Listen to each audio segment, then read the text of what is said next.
All right.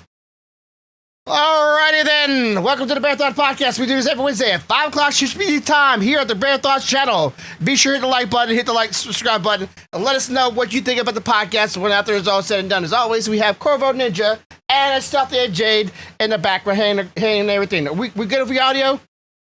Yeah, no good on audio. Hang on, she's checking it. Always check on it because everybody does not know. Good. I'm good to go. Bad at making sure audio is actually working a lot of times. So we have to make sure we check on that because otherwise I'm going to mess up somewhere. All right. Hey, as soon as that power supply thing gets in, I have it already taken apart, already taken out, and I already have let's see, it wasn't that hard getting out, but I had to make sure I got the little button sensor out because I don't know if it comes with it already pre-installed. So as soon as this is in, I'm popping the sucker in and we're turning it on, and I'm going to get this thing on the other computer at least going, and I'll figure out how to set that up. Okay, so this is something that's actually a question I've been meaning to ask you for a while. This is gonna tie back a little bit to our old school way of doing podcasts, and this is something I been wondering. I heard at one time you were an auto mechanic, and I want to know how in the hell did you go from boy with anger issues and fishing and skipping school to mechanic to a software engineer? Okay, you missed some stuff between mechanic in there. Yeah, I don't know where between you went from anger boy to mechanic. We gonna take a quick trip down vocation lane for Casey. Okay. All right. Was planning to be a music instructor. Okay, I remember you saying that a long time ago. Nothing major. Wanted to be a high school music instructor. Loved it. Learned all the skills from transposing music into different parts to playing certain instruments to even conducting. I can conduct. Mm-hmm. Got screwed and a scholarship got given to a football player because they didn't have enough money. So I then decided, okay, the hell with that. Uh-huh. And I started for, I think about 2 years, I did what they call random jobs. They weren't random to me at the time because I was hoping one of them would stick. Yeah. But over the 2 years, I did everything from hanging sheetrock, painting houses, doing all that kind of stuff. I even in the wintertime, I would take a cotton season and go to Alabama with a friend and live over there and run. Picking some cotton. So, but while all of that was going on, both the school and the back and forth, every day after school, I went to a cousin's house who is big into drag racing. Okay. So it started out as a shade tree mechanic type deal. We literally had a chain hoist hooked to a tree in the backyard. We pulled motors that way. We put motors that way. He taught me how to build high performance engines, how to set up transmissions with the right rear end, right gear ratio, for transmission to rear end to motor, to make all of that shit do what you wanted it to do. So full on country boy. Even run some cars at the track for a few years. We would go on Saturdays and we would run, and we won a couple of pro street races, won a little bit of money here and there. Okay. Little hustle. Fast forward. I decided to go to college to get my electrical degrees. Now, most people, when they choose to go electrical, they choose one of 3 types of electricians. Yeah. Residential, commercial, or industrial. Your boy here took all 3 at the same time and passed them all in a year and a half. Okay, so there was one guy that literally joined my stream the other day and actually subscribed to me out of nowhere.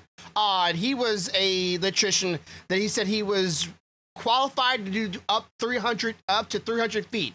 and every 100 feet, you have to have to get a new certification, a new qualification in order to go an extra 100 feet up to do electric work and taller towers or larger. Right. So around here, mm-hmm. depending on what you're doing. So if it's a residential, you have to have a residential license, which I've had. If it's a commercial, you have to have a commercial license, which I've had. Okay. If it's industrial, you have to have an industrial license, which I've had. I had all three of them at one time. I finished all three courses at one time. I lived, breathed, and ate that freaking college when I was there. Mm-hmm. So I did that, got out of school, went to work as an industrial electrician. Now, my first job as an industrial electrician took me right back to doing commercial and industrial wiring at a freaking cotton gin. Well, yeah, you already have connections. I guess that might help. Well, no, I mean, I didn't have connections. It just worked out that way. It just so happened that when I got out and got hired on with a company, they had just won a contract for a new cotton gin being built in a town that was close by. Wishing to God that was a very difficult job to complete because the guy didn't know what he was buying. He was buying secondhand equipment for his cotton gin. Half of it was pneumatically powered, meaning by air. Okay. And the other half was PLC controller logic powered.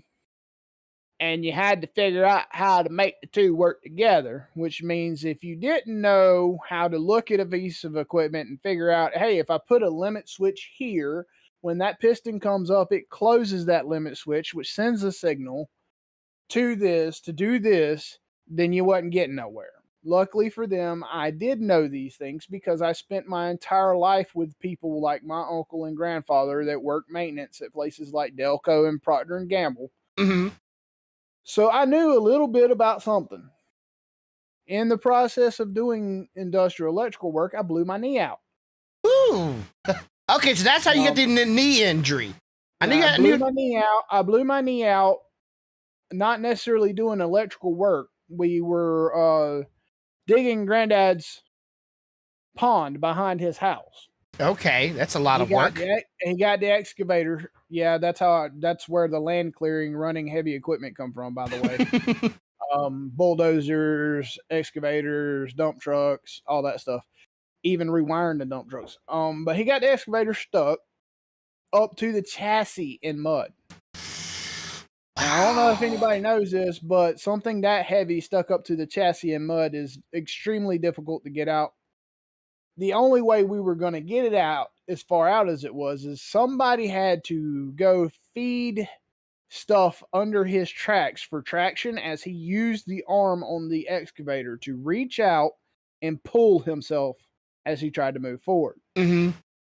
We did get him out. The bad news was I was now stuck in up to my waist mud. And like a suction cup. Just so, and we had no way to get me out other than hang a lanyard on the bucket, and he reached out and I slipped into the lanyard, and he had to lift me out of the mud. Now, like you said, suction. What do you think that did to my left knee when that mud decided to suck down as I was pulling up? Pop in two different directions. It tore it. It tore my tendons. It messed up bone, which created spurs, which messed up my meniscus, which caused fluid to build up. It was a big nightmare. Well, I don't know about y'all, but if y'all don't know anything about being an industrial electrician, when you start out in that field, you're the one that, as the low man on totem pole, that crawls through all those concrete culverts underneath the facilities to pull those snakes of wires. Oh, kind of hard to do that with a busted knee. Yeah, and the fact that you had that, like I was thinking you got it pulled when you were, doing some heavy lifting, some picking up, some moving, but to get pulled in two different directions, yep. I'm sorry, mate, but that sounds just horrific. It was extremely painful. To which the doctor that did the surgery that lasered the tendons back together and all that good stuff, he told me if I continued to crawl on my hands and knees, on concrete pulling wires, he would see me in less than 2 years for a full knee replacement. So that's one way to say it. So now I'm back to square one. Got to find a different vocation. Different job. I've been pretty good with computers most of my life. So I decided to go to school for computers. While I was doing computers, soldier from Watasui. So he got shot by arrow. So his friend thought he got killed. So he fainted on the front lines, thinking his friend. And then he's like, then I find out later on that it was all for nothing. And then he's like, what do you mean it was all for nothing? I got shot not in, like by one arrow, but by 2 arrows, and they were both in the ass and the same butt cheek. Ow. Okay. Yeah, okay. So while I'm going to school for computer, I take a job at the library at the school, which is fortunate for me because that's how I met my lovely wife. But aside from that, I'm also doing the farm hustle. So I'm building houses on the farm, wiring houses on the farm. I can even do audio engineering. I've run mixing boards for people in sound booths because my cousin spent 10 years trying to be a rock star. I did all of that. Ultimately, I end up where I am now doing what I do now. But over the years, I have run a roofing crew. I have operated heavy equipment for land clearing. I've been an industrial electrician. I've been a residential electrician. I've been a mechanic. I have been a farm hand. I've been a livestock handler. I've broke horses, bred horses, and raised horses. I've done the same thing with cattle.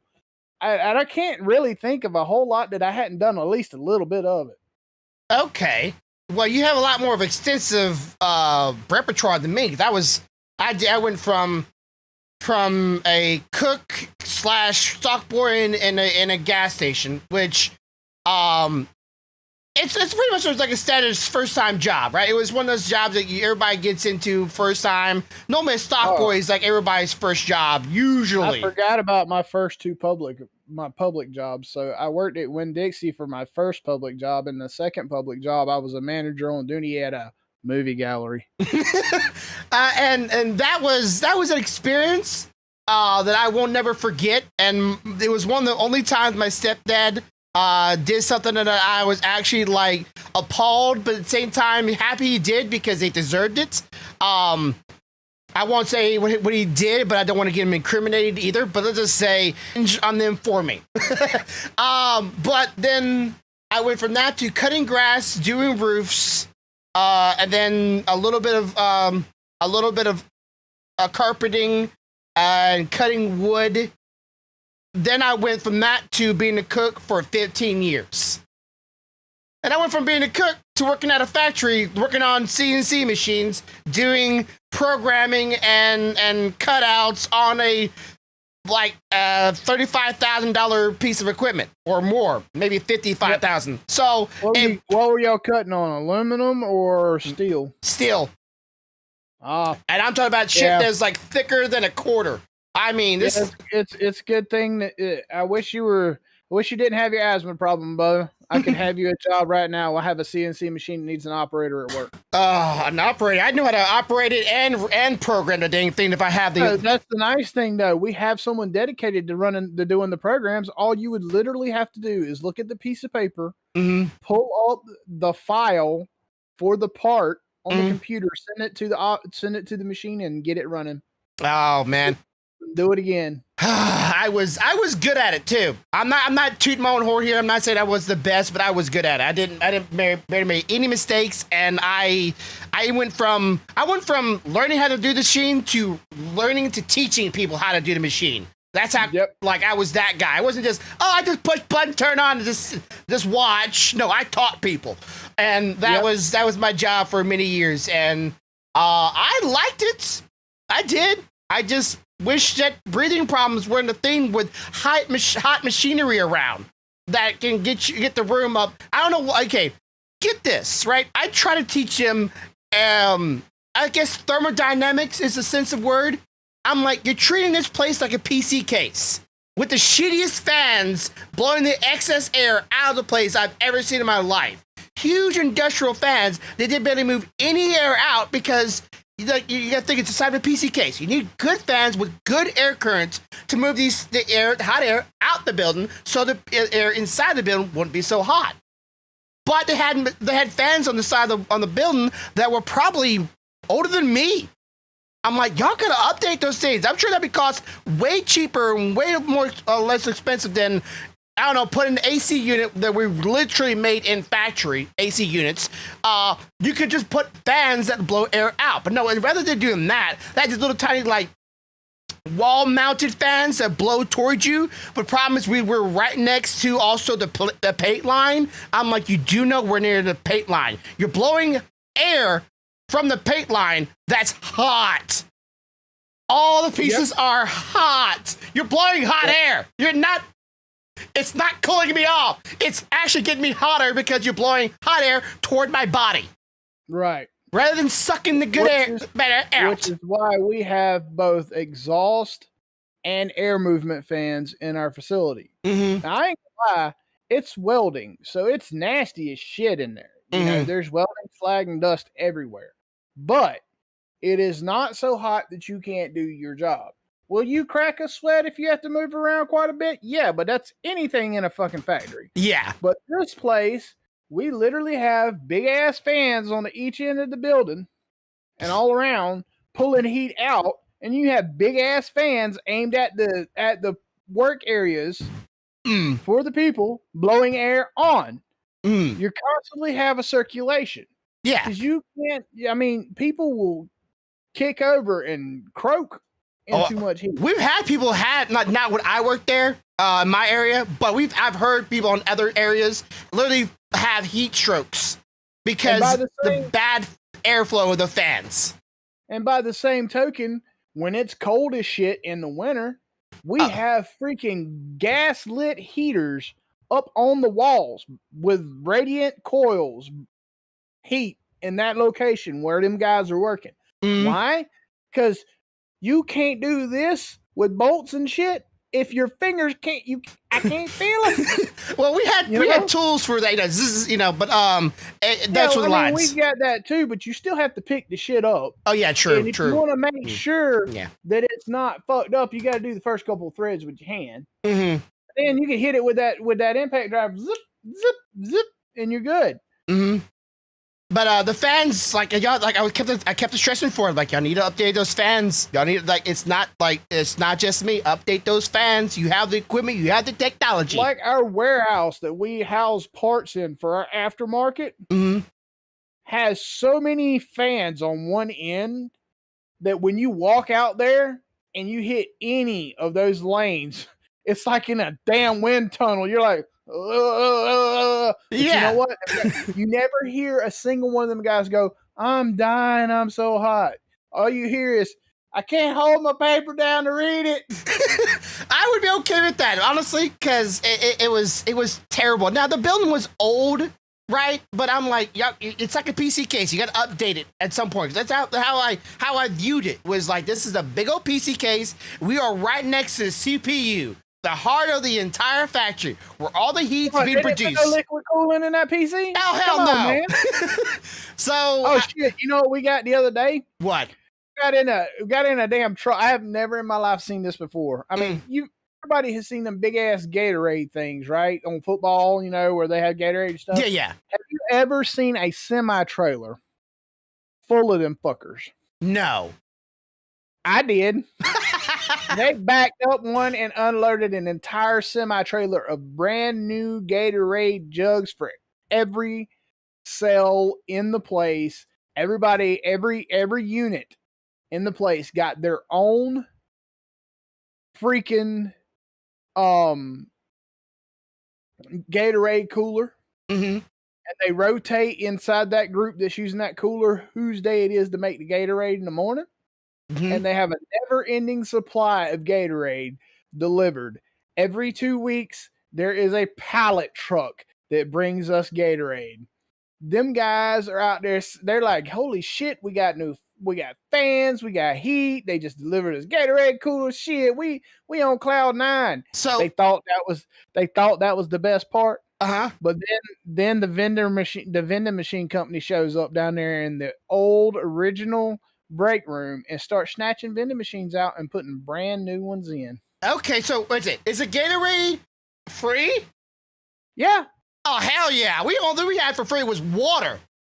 No, we got Gatorade and water for free, and you can hit the vending machine. The questioning phase. We going old school today.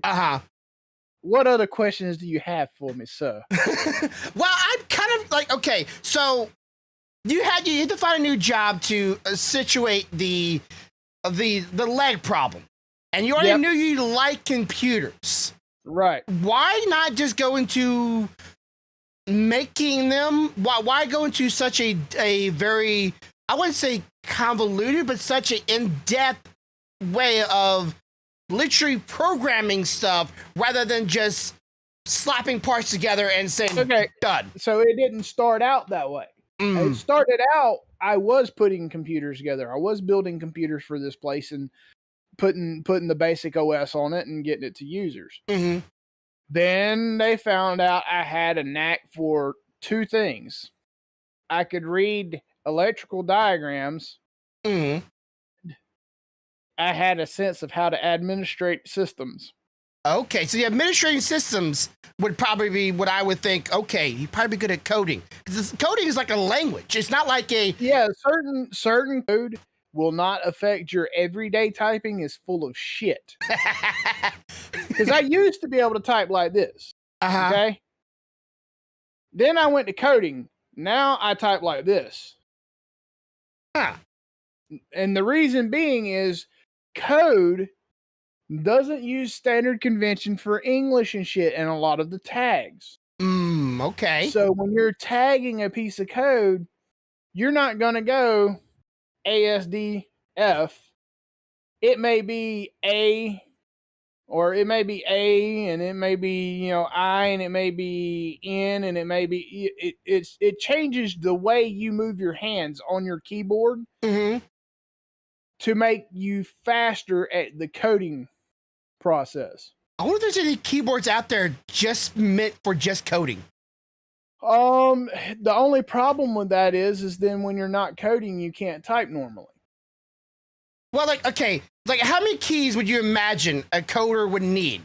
Every key that's on your keyboard. So okay, it's not just it's not just like a, hey, we don't use Q numbers. It's not set letters. It's not set, anything. It's the same keys that are on your keyboard. It's just that they're in a different format. They're in a different formula as you type them on the thing. So standard keyboarding for most people is not going to be fast enough to turn out the work as fast as they need to. So they have to adapt the way their hands are on the keyboard to be able to get that mindset. So when you see those movies with the guy on the keyboard going brrrr, like that's all bullshit, because not always, because there are exceptions to the rule. So I went to school with a guy that could very much put his hand at home on a keyboard just like you normally type and type normally. But the way he processed, the way he seen code, his hands, his ability to type was so fast and so on point that he never had to change anything. Because he could cross over his hand on a keyboard like a piano. Interesting. Okay? So there are people out there that can code like a son of a gun from home, but most people don't, because they don't have that skill set. Translation from here to here is slower for coding if you're at home. But if you teach yourself that, okay, most of my tags they have a base in like SRT. Yeah. Then you're going to shift your hand a little bit and start using SRT is where your hand goes automatically, which changes the way you reach on your keyboard for anything. Okay. It's kind of like me when I was doing that little drum thing for Get You Impact. They had it instead of having your hands on normally at F and J keys. You know, they had your hand move over to the S and H key in order to really do with the musical notes, and my brain kept on moving back over to F and J. Right. Or like when I did the Final Fantasy VIII stream last time, and I was doing the train. Mm-hmm. So instead of having the numbers on my keyboard, as in 1 is W, 2 is A, 3 is S, 4 is D, which would have been comparable to a controller. Yeah. They had it set as V is 1, skip C, 2 is X, Z is 3, and then I think it was S was 4. Oh man, that sounds like me just looking at the keyboard like, oof. It had me all jacked up. That's why I had such a hard time with it. Mm-hmm. I went back and did it later with the controller. Absolutely no problem. As a matter of fact, you had a 5-minute time limit, and I was done in 2. Okay, so it's about how you process things. Now, could I have gotten good at it in that configuration? Yes, but it would have caused me to shift my hand on the keyboard. And then my hand would have automatically been trying to go there, which would have shifted how I type everything else. Okay. So yeah, I definitely could see that being an issue. Now, I would think with having an electrician and interest in keyboarding, or not keyboard, interest in computers, you would be like one of those people that would be checking circuitry on a motherboard, checking for the voltage, checking continuities on circuit paths and stuff like that. Yes, I can do that. And checking for bad starting joints, or if the continuity between one point to another point may be broken, you do a manual wire from connection point A to connection point B to reconnect, that kind of stuff. And I watch YouTubers do that kind of stuff, and what they would do, they would buy 50 broken Xboxes. Can I fix all of them and make my money back or more? And they would go through every Xbox, figure what problem it is, whether it be a chip or a system, and go, all right, I can sell this game. I bought this game or this console for about $50, and if I fix it, I can sell it for around $200, and that'd be a profit gain for them. And if they can fix all of them, they'll double their money. It's like a kind of a gamble, but it's interesting to see what usually breaks down in these devices. I saw him do Game Boy games and so on. I'm like, that would be something that young Corvo, I would have been like, Corvo, you could do that. But then you decide to go to the more digital side of it. I guess because it's a lot more lucrative, or just a lot more call for it. In my area, it's more called for. I think it's called for almost everywhere. If I had lived in somewhere like a major city, like Atlanta, New York, something like that, I might could have got a job doing exactly what you said. But it's not as required where I'm at. Where I'm at, we are more of an industrial type of area.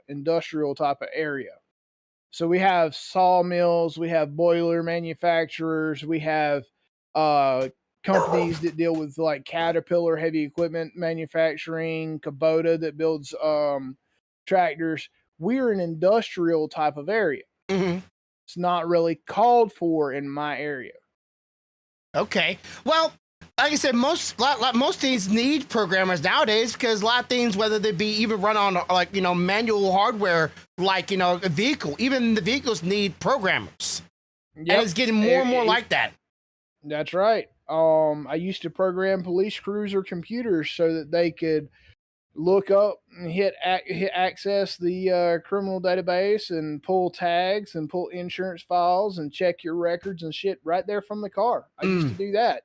Used to install the cage walls and the shotgun releases and all that stuff. The lights, light bars.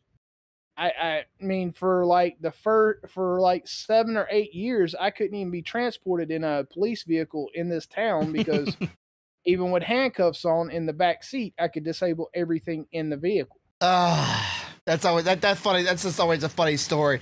For those who have not heard it, this is not the first time I've heard of this.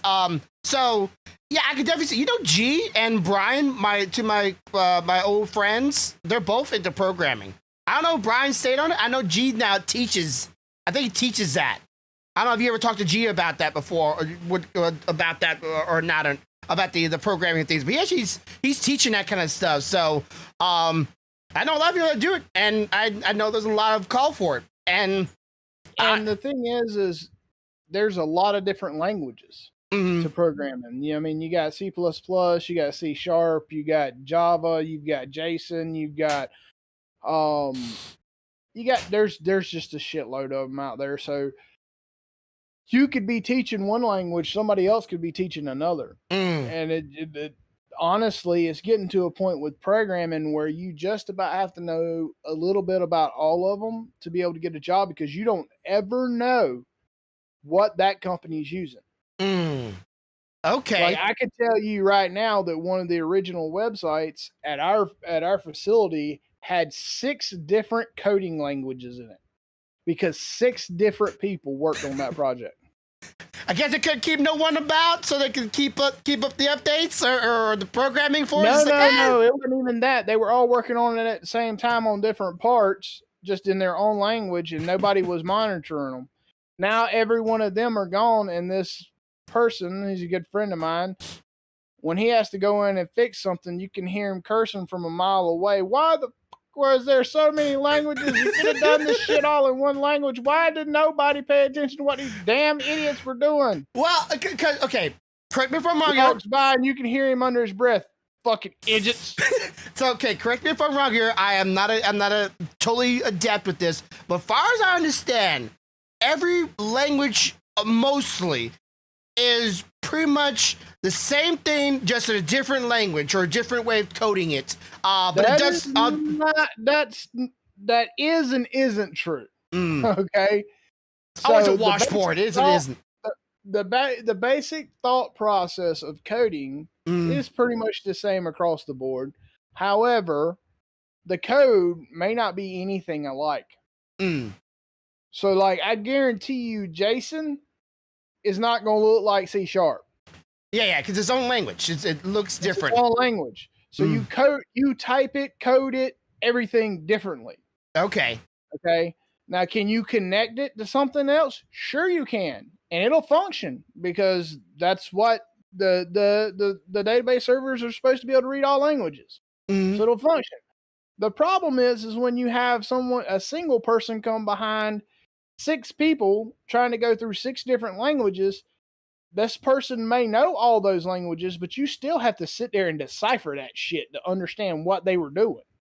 Is there okay, I hate to put it in this perspective. Is there a more prominent coding one? Like, let's say, out of all 7 or more coding, is there one that stands above the rest in quality and speed? Think so. I really don't think so, honestly.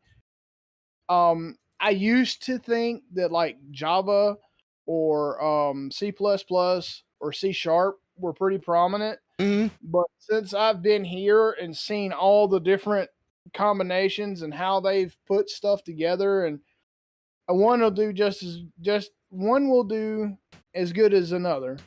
Some of them are a little easier than others, but one will do, and easy is a relevant term. So if I'm good at JSON, of course JSON is going to be easy to me. But if you're good at, say, HTML is going to be easy for you. Flip that script and you may be catching hell with JSON, and I may catch hell with HTML. Like, if you wrote an HTML, it's not going to say that I can't read your language, but you did it in a different language. It's going to take me longer to diagnose it than what it would you. Okay. So it's not just a bunch of 01100110011. That's not code. you are confused if you think that's code. No, I always find it so funny. Like, people say code, and I'm like, it's a bunch of zeros and ones. Here, let me see if I could pull up an example here. I've seen code before, but so people think code, they always think it's like it's a bunch of zeros and ones. No, it's not. It's only a bunch of hyphens and quotes and words and certain formats. It literally looks like a language, other than just it has symbols in it too. All right. So image.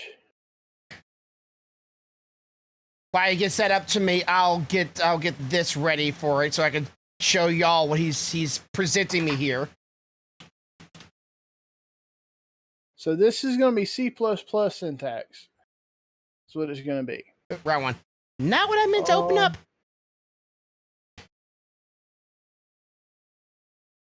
Because I know, I think it was Ronan. Ronan was one of the guys who was trying to learn how to do coding himself. And I know G used to be in there. That's how they became friends and how I was introduced to G. And a lot of people are getting to coding, right. but I know Brian wanted to do it for security. There is an example of C++. Okay, are you sharing your screen or are you showing me an image? I'm sharing the window. Oh, okay. Well, they're not going to be able to see it very, very well, but I will do my best to show them. Okay. They can. I can share my screen. No, we got it. It's not in a wide format, but it's in a view enough for them to see it. So that's coding, and it's a bunch of like words and other things and hyphens and quotations and whatever the other symbols is, and all in the span of things. So I'm guessing each word is an action, or am I wrong with that? Some of them are actions, but a lot of times, let me end this. A lot of times, what people don't realize is that some of the stuff in code some of it is tags to tell you what the following code is supposed to do. It doesn't actually perform a function. It's there strictly for the code, the people looking at the code, what we like to call code jockeys. Okay. Problem with, like I was telling you with this particular web page, is guess what? None of the 6 of them put any tags, any explanation tags in their stuff. What they're supposed to be doing. They just like, hey, action. All right. And there was a guy at one time that worked with me that had a mechanical keyboard that had absolutely no letters and numbers on it. Okay, good. Even I had to look down sometimes. He could code like it was a native language to some ancestral homeland that he had. Like, he could be looking at you, talking to you, but his hand was still going. He was still coding. And I'm like, dude, how the hell do you do that? He's like, I don't know, man. I just been doing it for a while. I was like, what's a while? He's like, 3 years. I'm like, that's not a while. I'm pretty sure Stealthy could probably do that with her, like her speaking. She could be talking to someone else in English, but be typing in her native language. If she gets on a good roll. Only problem is she really gets hooked. She really, really gets hooked. Go for it. Everything will come out in Spanish if she gets real hooked. Gotcha. It's just one of those things, like it's second nature to you. Like, I've had her have a conversation with her mother on the phone. Mm-hmm. And that conversation lasts like 45 minutes. She gets off the phone. She starts talking to me, and she's thinking that she's speaking English. There's no English coming out. Like, she is stuck. It's a loop. And then she'll stop and look at me and go, babe, I'm sorry. I didn't mean to do that. I got stuck. I was just talking to mom. Oh, okay. Yeah, that makes total sense. And it's a fascinating thing. It's something that I never, because you have to have a passion for that somewhere. Like, you have to have some interest in that kind of thing. It's not something you just go, well, it's good money. But you have to enjoy it. Yeah, it's not like, I want to learn Japanese. You gotta enjoy learning Japanese. I'll tell you a secret, though, something I found out. Mm-hmm. You have to be careful, because even the things that you find passionate in life, if you're lucky to get a job doing it, other people around you can turn it into hell. You enjoy this? Not for long, you don't. That's what I get so tickled when we're doing like new hire interviews at work, and people are like, yeah, I really love this field of work. I'm energized. I've been doing this for, 3 or 4 years. It's something I love. It's my passion. And I'm sitting there thinking, give me 6 months, bitch, and you'll hate everything about your job. I'm not lying, because what happens is it's not the job. Mm-hmm. It's the people that you're around making your job harder that turns it into something you're just like, no. Which is one of the reasons why people at work all the time are like, man, you could turn your 3D printing into a job. I'm like, no. Yeah, maybe. I refuse to take my hobby, the thing that I enjoy, and turn it into a job because I know people. Now, yes, Stealthy's probably right. I probably could accomplish it and still make it fun, but I couldn't be the one setting the limits because I get into what they call production mode. The answer is yes. I want to make the money. I'm going to get it done for you. Yes, yes, yes. And then I overload myself. Everything's yes instead of like, give me time. Right. So I need the buffer. I need the person that goes, hey, no more orders right now. Yeah, the wife could do that. You can't afford. You don't have the time to do it. And she's right. Now, something I genuinely think I would enjoy would be giving classes on 3D printing. I think I would genuinely enjoy that. Hate it. What? You hate it. Why? Can't stand stupid people. Okay. So I'll tell stupid people to go away. I'll give an IQ test. That's part of their entrance. It'd be like one of those things like you get into class. It's Nobody like says you can't. Yeah, it's his job. He could, or it's his place. He runs the place. It's gonna be a problem because the next thing you're gonna have is a bunch of parents going like, "Why won't he teach me?" And I'll tell them. And I'll tell them you're a Karen. Go away. And get us sued because technically speaking, at any point, if you deny somebody the ability to learn something, even though they're stupid as fuck, you are no longer providing a service to them, and it is considered illegal. Well, no, that's bullshit. That's not. Their words are always this private company. Can't be because people get told that they're not going to be taught something every day. Yeah, and it's illegal. It's just that people don't know that they have those rights. Okay, so I'm not going to tell people they have the rights. I'm not going to tell them. Well, some people say, like on Twitter, Twitter is a private company. They can ban and get rid of who they want to. But then some people say, well, it's not. It's a public platform, but it's still owned by a private individual. It's a private company. So they ban people all the time with no disregard to all of it. It's like, we don't care. People can't do what they want to is because they don't have the money to fight. There's a difference. Again. Okay. Well, like for example, my band, had they done that, I wouldn't have given a shit. Honestly, was it illegal? Yes. Did I have the right to fight it? Yes. Did I have the money to fight it? No. Well, then they might say, like, did she break the TOS? I don't think there's any TOS against that. But they might come up with some bullshit excuse. But this is what you broke. Really? I've always thought that was really weird. But anyway. Yeah, so I found that really interesting. But coding for a CNC machine was not that difficult. Like, I don't know if you code it to program to pull up the hardware and the angles and turning things and stuff like that. When CNC, basically what somebody does is they use a CAD type of program. I see on the book said CAD. Be a CAD type of program. They go in, they put in the dimensions and say, okay, I'm working with a sheet of steel that is 1/2 inch thick. It's 12 feet long by 10 feet wide, and that blank sheet will come up on the computer. Mm-hmm. Then they make measurements off of the edges to place certain diameter holes, slots, whatever.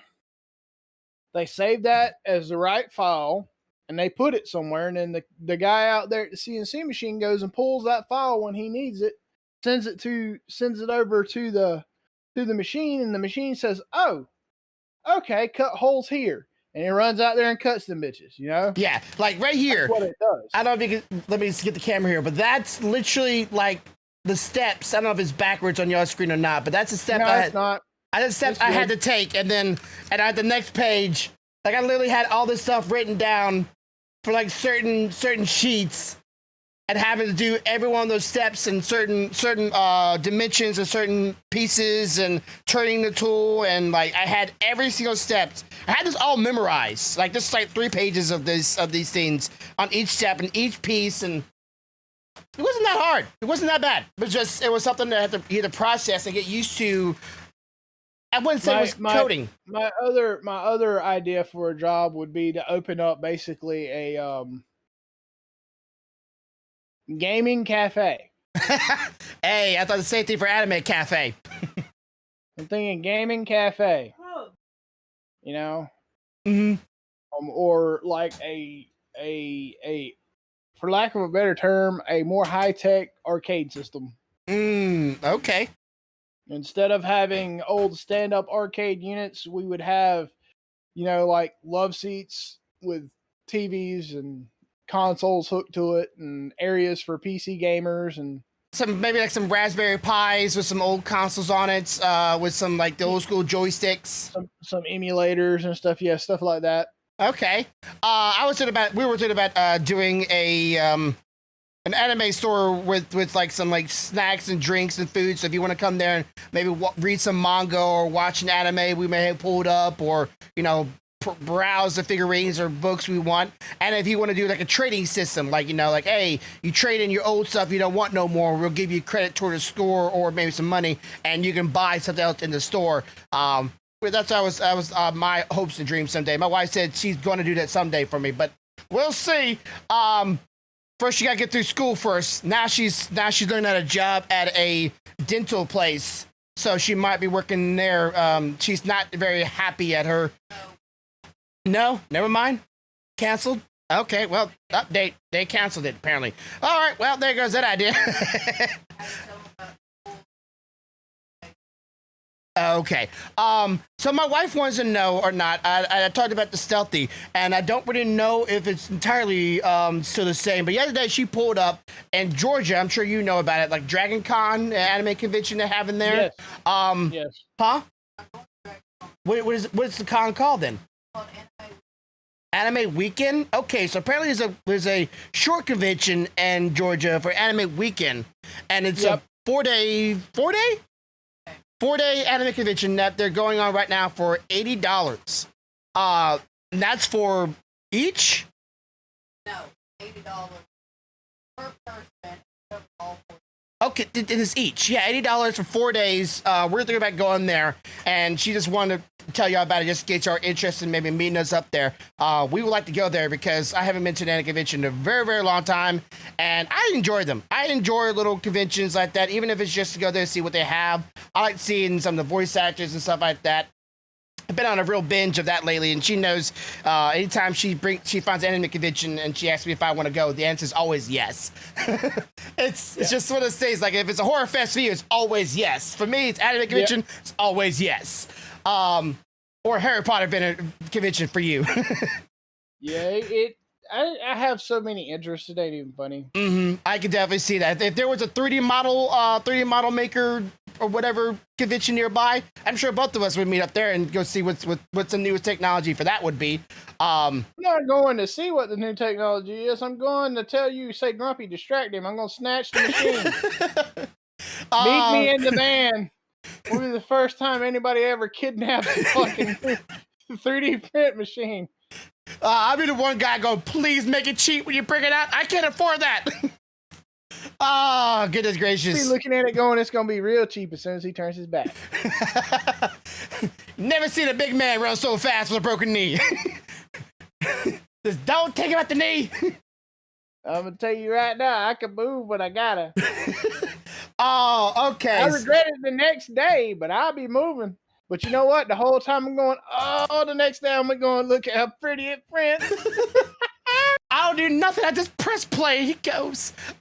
Okay. So let's jump into the next thing. We were talking about this pre thing, and we're getting into it pretty deep. And I wish we'd save some of it, but our thoughts were just given away to us. For those who do not know, Grumpy Bear is what is called the model. My Grumpy Bear is called a VTuber, and VTubers are a virtual character that is on either YouTube or otherwise, but mostly known on YouTube at first because it all started with a YouTuber, a girl, I'm forgetting her name here, but it all started with one girl in Japan that learned how to make a cartoon character and move it as if it was alive. Puppetry, might say.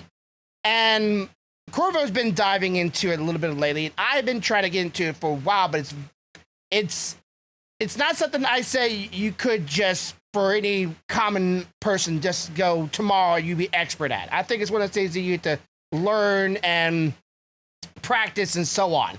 And I had my Gripper Bear puppeteered for me, and I want to learn how to do it myself. And I want to know, other than my character, have you ever like watched a VTuber that was full rigged? I mean, talk about like, you know, from legs to hands to hair to like the movements. I want to say yes, but I can't think of who it was. Okay. Well, when it first started, the usual things were just, you know, mouth, eyes, maybe a tuft of hair and the hair in the back of the body, and hands and arms. That was pretty much it. Clothes didn't move. The other parts did not move. It was pretty much a simple bodies. But it's getting to a point now where I think, personally, they could practically almost do an anime out of this stuff.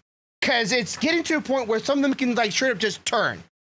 Right? Oh, you can. You can do an anime out of it. One of the programs that I told you about, their trailer literally shows people have created their VTuber full body and had multiple people join a scene and act out a scene. That is okay. So that's getting very, very, very unique. And I've seen one girl now, just yesterday, that I have to think about it. She literally is her VTuber is, what are they called? Snake Girls. You know what I'm talking about? Like, I don't know the name of them. Like they're help me out here. The Medusa-like women. What are those? Oh, Gorgon? Are they Gorgons? I don't. They're called Gorgons. Okay, yes, so Medusa was a Gorgon. Her body is a Gorgon, and her lower body is a snake, and now it moves. So it's not set on a set loop either. Like when she moves her body, it moves too. And somehow she can get the lower body to move on its own in some way. And it's getting like... What she did there was, instead of tagging movement markers off of like legs and stuff on the model, she picked points on the tail and tagged them to points on her body. So she has a full body cam somewhere that's catching her legs and everything. So whenever she moves that stuff, they register that and move the snake bottom accordingly. Yeah, and I've seen some people say like they're rigs. Some of them use 3D models, some of them use 2D models. I'm more custom, or I like the 2D model more. I know you like the 3D model, but the one of the 3D model people out there is a girl, another female, because females are popular in the VTuber category. There's a couple male ones out there, but not as nearly as prevalent as the female side of it. And that's good on them. But it's like she has like a full body suit that's being tracked, and like the hands are like their own little tracking on each finger, so she can literally do this whole deal, and it follows her movement. But it's a 3D model. But then the 2D model versions, it's getting to a point where girls can like stretch their torso, and the torso is like. I'm sorry, I got tickled at Stealthy. She says it don't jiggle, it folds. It don't wiggle. Yeah, it's no longer just like, hey, this jiggles all around and it's totally believable. Like, no, it's getting to a point where other parts are in 3D models are coming to a point where they not only just they also just like they look like they're stretching and decompressing, but they're also jiggling and wobbling, and like it's not just static character moving in direction. It's now, if that makes any sense. Like things are moving forward and back. And reference, please don't let me know when you're going to do that again, so I can close my eyes. Hey, I unsee that. Wiggle. But so I like that it's getting to the point where it's no longer just joint A to joint B to joint C. You know, joints. It's the entire area that's being able to move around and fold and twist, and it feels like the character is more three-dimensional in that sense, rather than just being a static image moving, like as if it was a puppet on a string. And I find that stuff interesting because I told you about the water effects. I still don't know how they did it, but it literally looked like, and it was water inside of an image of a bottle, and the water was rolling and doing this number when they moved the character. It was just like woo, and then like it slowed down and then stopped. You know, when the character was moving around, but they moved it again and it started, but it wasn't like sloshing. You know, like that's just a simple image doing this over and over again in a like GIF format, I guess you might say. Like, oh, water splash this way, comes down this way. Water splash that way, comes this way, and then it randomly just stops out of nowhere.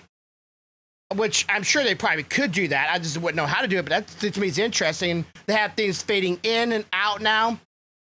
It's crazy. I'm kind of I kind of want to learn how to do that. It's taking art and bringing it to life.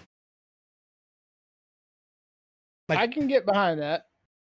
And if you could bring some art like that, imagine what anime they could make out of that. I would be a little worried at first, like, because, you know, it's usually just a forward image and you're looking forward and you can kind of turn a little bit, right? But if they can figure out to make it full on, like people running and playing it out, it's kind of like a video game scene, right? Where they take actual actors and those green suits with all the dots all over them, stick a VTuber character on top of it, and then there we go. You got the actor actually acting out the scene and voice acting it. So yep. Put them in front of a green screen. There we go. Would you be worried about that, or would you be interested in watching anime? They actually have like the first. I wouldn't be worried about it. I think it would just lend another level of actual touch to it, other than just vocals. Yeah, because then you have actors from all walk of life able to get into it, because, you know, some actors, they have to feel like they're in the moment or feel like they're part of the scenes. I also think at that point it could open up the industry of acting to people that wouldn't normally get a shot at it, because then it kind of wouldn't really matter what you look like. Well, usual voice actors, you don't see what they look like, but yeah. Yeah, but what I'm saying is an actual physical actors acting out a scene, if you're throwing over a VTuber skin, it doesn't matter what the hell the actor looks like at that point. I mean, granted, they have to be somewhat physically resembling the character, but maybe not as exact. Yeah, maybe like just height or that simple thing. But I'm very interested in it, and so you want to try to do a character that is somewhat of your little ninja thing, right? Your ninja idea, and you wanted to take the 3D model and have it interact with my character. But I had to kind of question your emote, the screaming one, the little red one. Where'd you find that thing from? Because my brain, every time I see that, I love that emote on your channel. That's a default, dude. I had that as default. I love it. I don't know where you got it from, but it's so funny. I crack up every time I see it, honestly. Buggy eyes screaming. It's so cute. They gave me that one as default, so I didn't know that was a default one. It's been such a long time since I've got one. Do you ever? And I think I loaded the Stone Fire animated one. I think it's loaded now. Okay, so did you ever get the GIF emote to work? Yeah, I got some help with it. Okay. So I didn't know that Earl knew as much about certain things as he does, but I was playing with it and wasn't getting anywhere because it was in frames and not in a single cohesive file. So he asked me if I wanted him to take a look at it, and I sent it to him, and apparently it takes him like a minute in Photoshop to turn it into that. And he sent it right back, so it's loaded. Well, I sent you a frame version, and I thought I sent you one in one GIF, but I guess maybe I didn't. No, I'm sorry. When I pulled it down, both of them come down as in the individual frames. When it didn't come down as the GIF itself. Maybe so basically, basically I sent him the frames and he merged them into the GIF and sent it back. I probably should have sent you the GIF in a zip file, so maybe actually would have sent it all one piece instead of separately. I'll remember that next time, because I normally I do that and I sent the GIF and then it would come in one whole piece, but I guess I was just assuming that it would do that one whole piece. Good to know, though. But glad to see it up and going, because if everybody's not have following Corvo already, he finally made affiliate this past week. So everybody say congratulations down in the comments below. It took him quite some time. And you have a lot of good fandoms when it comes to your RPG games. Where it's RPGs, yes. Right? Yes. So you're having a good group of people. Are most of those people coworkers of yours, or are they actually like? Some of them are coworkers. Some of them are people that have been watching me and you and Stealthy for a while. But I've been surprised that I've had the random drop-ins for just, hey, we seen your title, because, you know, I'm an affiliate now. Apparently, I'm a little more forward-facing than I was. Mm-hmm. So, hey, we seen this title and we wanted to check it out. Like, I had a guy drop in the other day. I was playing Genshin. And he was like, yeah, Genshin is both my most favorite and my most loathed to play video game. And I was like, okay, explain. And he's like, well, I love how you play the game, but I fall asleep during cutscenes. And I'm like, but I get that for some people. Me personally, I don't have that issue. The cutscenes are the shit to me. I love their fucking cutscenes. Yeah. Because they're like, to me, it's like a miniature movie. You know, I watch it and I'm just like, holy shit, I just want the cutscenes. Can I have the cutscenes? I'll rewatch them, you know? Yeah. Whereas some people, they like the fighting. They like doing the stuff in the world. The world is beautiful. They have a lot of fun in it, but the cutscenes are kind of like, come on, man. I want to go back to killing people. You know? I get that. But, I mean, my point to that is I'm starting to get random people pop in. Oh, you're playing this. Or like Petty. Every time FF8 hits my title, every time Genshin hits my title, whether he's on time or he's like for 2 minutes before I end, he is there. I mean, and Twy has started making it a part. Yeah, he has started making it part of his daily routine. And around 6 o'clock when Corvo goes live, he hangs out with Corvo before going to do his shift. You know, and like I told everybody on stream, and everybody here, I appreciate everybody showing up. I appreciate y'all putting in the work to help me get that. Because without you guys, it wouldn't happen. Yeah, I could have been there every day, all day, and if nobody shows up, it wasn't going to happen. So, you know, and I try really, really, really hard to make it fun. And if you have a question, I will stop and try to answer your question as best as possible. Like I did with, who was it? Range and Grim the other day. They had some questions for me and Stealthy pertaining to Genshin, and I stopped and went through the menus and showed them what they were asking. Yeah, because you just, when you're streaming, you want to talk to everybody and you want to interact with everybody. You just one of those things. It's like, oh, someone's talking. Someone's talking. I'm gonna talk back to them. It's just one of those things. You want to interact with them and be a part of it. But at the same time, you got to play the game. You got to keep on talking. You talk a lot more than you were when you first started streaming. A lot more. Because when you first started streaming, you barely ever talked. It's like, Corvo. I mean, I'm very much one of those people that I will talk as long as there's a conversation. But if there's not a conversation, I'm not going to talk to myself because I already know everything that I'm going to say to me. You know? Yeah. So congratulations on that. Let me go ahead and we're going to wrap this up. Let me go ahead and say the thanks again. Thanks our sponsors for this podcast. HelloFresh is a subscriber-based company where they by professional chefs. They will send food to your home of your choice. If any foods you like, you'll get 16 free meals and 3 gifts on top of that. So be sure to check out HelloFresh, link down below, or check out when you do check out, put the code in there, Factor SE2994, or as well Dubby an energy-based energy drink company where they can ship to your home. Right now, they have the starter pack bundle going for you want to try 3 of the 2 or the 3 of their more popular drinks, or the waifu cup if you are looking for a anime-themed cup. Thank you for the sponsors, and go and thank everybody else for being here today. If you haven't already, hit the like button, hit it, and leave a comment down below if anything you want to talk about. You got something in your mind? All right. Quick thing for everybody. Mm-hmm. I will be jumping straight into my Genshin stream after this. Okay. I would be getting me something to eat, then jumping in myself later on. I'm right now. I just got done with the first one. I forget his name here. Kazuha. Love that.